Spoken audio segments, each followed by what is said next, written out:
Samsung, Google, Apple. In the US, that's usually where the phone conversation ends. But if you think that's the peak of mobile tech, you're leaving a lot on the table. The real momentum is overseas. Vivo, Xiaomi, and Oppo have been shipping hardware the US market just isn't matching right now. So today, I imported Oppo's latest flagship killer, the Find X9 Pro. I've got timestamps in the description if you want to jump around, but let's get right into it. Unboxing can vary by region, but you'll typically get the 80-watt charging brick, USB cable, SIM tool, paperwork, a pre-applied screen protector, and a protective case right in the box, and that's how it should be. Mine is silk white. It also comes in titanium charcoal. It weighs 224 grams, which sounds heavy, but it doesn't feel chunky, more solid and premium. And the spec sheet is loaded. 16 gigabytes of RAM, 512 gigabytes of UFS 4.1 storage, a full sensor suite, and yes, an IR blaster. I didn't realize how much I missed those until it was back. The front is basically all screen. The bezels are 1.15 millimeter and it looks unreal. You're getting a 6.78 inch 4K AMOLED 120Hz Dolby Vision HDR10 Plus display,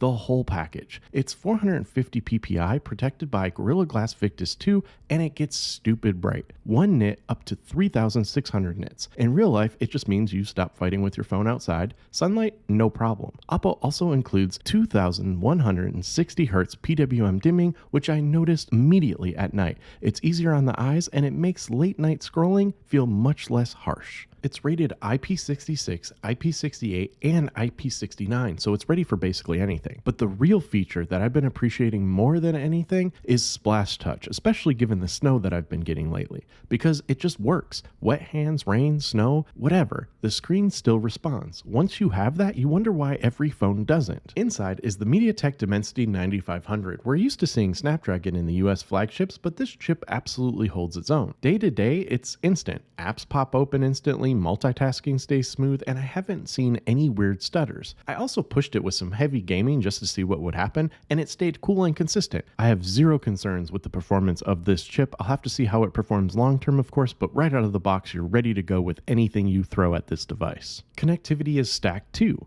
Wi-Fi 7, Bluetooth 6, and USB-C 3.2 Gen 1, and shout out to Oppo for doing USB-C correctly. Video out is fully supported. Plug it into a monitor and it just works. That should be normal, but it still isn't. Oppo also has a network boost chip, a 360-degree antenna setup, and AI link boost. In normal human terms, fewer dead zone moments in places like parking garages, trains, elevators, the spots where your phone usually taps out. For a global model, connectivity has been surprisingly painless. It just works great on T-Mobile, Mint, Google Fi, AT&T. I even got it working on Verizon with a physical SIM. No Verizon eSIM here, which is pretty common with Verizon, even on unlocked devices available here sometimes. A couple of places Verizon 5G also can be a bit slower, but overall it's been reliable. Just to keep it real, importing means you're taking on some risk. No warranty support, no easy trade-ins, often no direct carrier support, so you've got to be comfortable with that. Powering all of this is a 7500 milliamp hour silicon carbon battery with 80-watt charging. And I'm not exaggerating. This changes your relationship with the phone completely. I stopped thinking about charging like, seriously, 1 day is effortless, 2 days is normal. Even when I was trying to kill it, it just keeps going. I would hit anywhere between 3 to 4% at the absolute lowest, and this thing kept chugging along. And charging is fast. 0 to 50% in minutes and under an hour to 100%. So you get huge capacity and quick top-offs. Meanwhile, a lot of the US flagships are still acting like the 4500 milliamp hour is generous. Apple, Samsung, Google, I'm just saying, take notes. Now for what most probably just skipped to, the Hasselblad master camera system.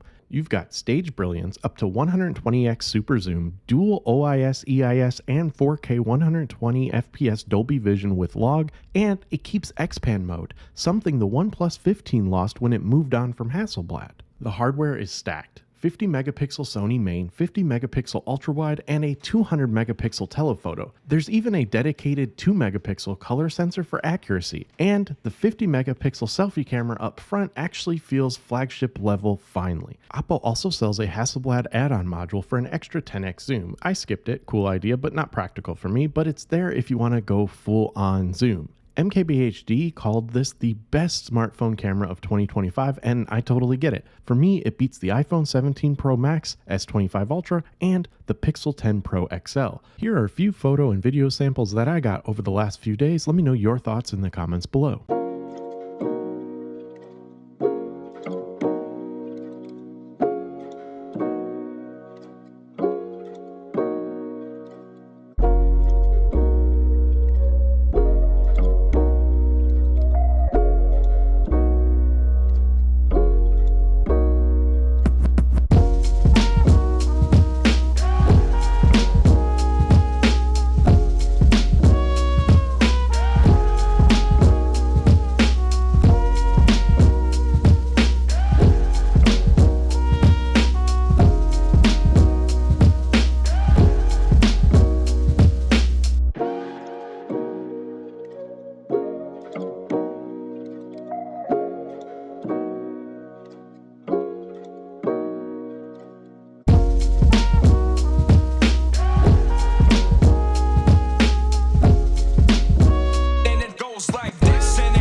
There is a dedicated camera button. It's pretty obvious that Oppo took some inspiration from Apple here, but in practice, I actually prefer Oppo's execution. On the iPhone, I'm constantly bumping that button and launching the camera in my pocket. With the Find X9 Pro, it requires a deliberate double tap to jump into the shooting mode. That small change makes a world of difference. It feels like a tool you can choose rather than an accidental shortcut. While the physical action is incredibly smooth and tactile, I'll be honest, just like on the iPhone, it's not something that I use for every single shot, but for the Android purist who's been looking for a feature with a dedicated shutter experience, it's a premium touch that feels right at home on a flagship. Now let's get into the video performance, because this is where the Find X9 Pro truly asserts itself. For years, the iPhone has been the undisputed king of mobile video, but Oppo has officially closed the gap. Whether you're shooting in 4K or pushing the bitrate, the footage coming out of the phone is every bit as stable, sharp, and reliable as what you'd get from an iPhone. It has the same pro look right out of the camera. But where the Find X9 Pro actually starts to pull ahead is when the sun goes down. In low light environments or night scenes, which I'll show you a few samples here shortly, the Oppo is quite frankly better. One of the biggest frustrations with flagship video has always been that distracting lens flare from the streetlights and overhead lamps. Oppo has managed to virtually eliminate that. You're getting an image that is significantly cleaner with much more natural light processing and almost zero ghosting artifacts. It's not just good for Android, it's a superior nighttime video experience. The way it handles highlights and preserves detail in the shadows makes it feel less like a phone and more like a dedicated cinema tool. If you're used to the iPhone's video quality, you're going to feel right at home here. But if you're also looking to get pleasantly surprised by how much further Oppo has pushed the boundaries of what's possible in difficult lighting, this is the phone to get. As someone who shoots 100% of my channel content on mobile devices, the highest praise I can give a phone is that I'd be willing to switch to it full time. And with this one, I'd do it in a heartbeat. I wouldn't even hesitate. Oppo didn't just try with these cameras, they absolutely delivered. This is, without a doubt, the most complete and capable camera setup on any smartphone today, even as we look forward into the rest of 2026 of what's on the horizon.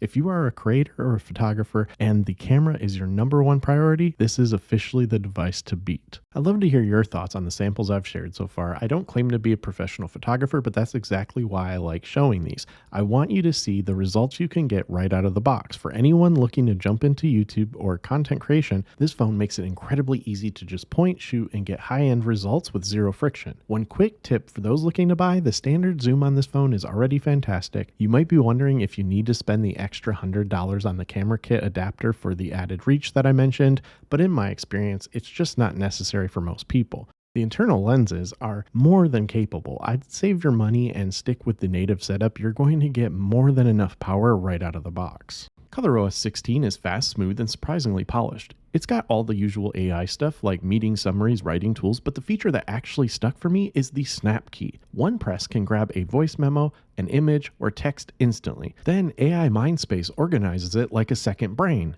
Tickets, plans, random info you'd normally forget, sometimes a real lifesaver. I'm usually the first person to roll my eyes at AI features like this, but I used it a ton since day one and I'm still using it. Oh, and I have to give credit where it's due on something so small, but also something I immediately noted down. The initial out-of-the-box setup was shockingly smooth on the X9 Pro. It pulled everything from my iPhone, photos, messages, apps, without any issues or missing data. Switching phones should always feel like that. Also, if you're also switching from an iPhone and you're on a Mac, you're not giving up your whole workflow. Oppo supports macOS alongside Windows, so you're getting screen mirroring, quick transfers, and notification sync, basically a practical replacement for AirDrop and a chunk of continuity. Linux users don't get the official app, but tools like Local Send, KDE Connect, or Screen Copy will still cover most of it. In daily use, the Find X9 Pro just feels easy. The display is gorgeous, the speakers are crisp, performance is rock solid, and on my global unit I've had zero issues with calls, text, or RCS. It's the kind of phone that disappears in a good way because it's never getting in your way. The only real downside is buying it. Oppo doesn't sell directly in the US, so you're importing, paying full price, giving up easy trade-ins, and handling resale yourself when it's time to upgrade. But if you can live with that, this is easily one of the best phones I've used in years. I said in my last video I was struggling to find an Android that could genuinely keep me off the iPhone. This phone finally did it. It feels like the complete Android, like the version of a flagship US brand should be making. And the wild part is, I don't just like it for the sake of a review, I truly love using it. I catch myself reaching for it just to appreciate what Oppo's delivered compared to what's available in the US market, and I've had multiple moments where I look at the battery and just laugh. I didn't just find a great phone, I found the one that finally clicked. Let me know what you think of the Find X9 Pro. Would you import one, or is something holding you back? And if you already have it, did it live up to the hype? Thank you for watching, take care, and stay safe.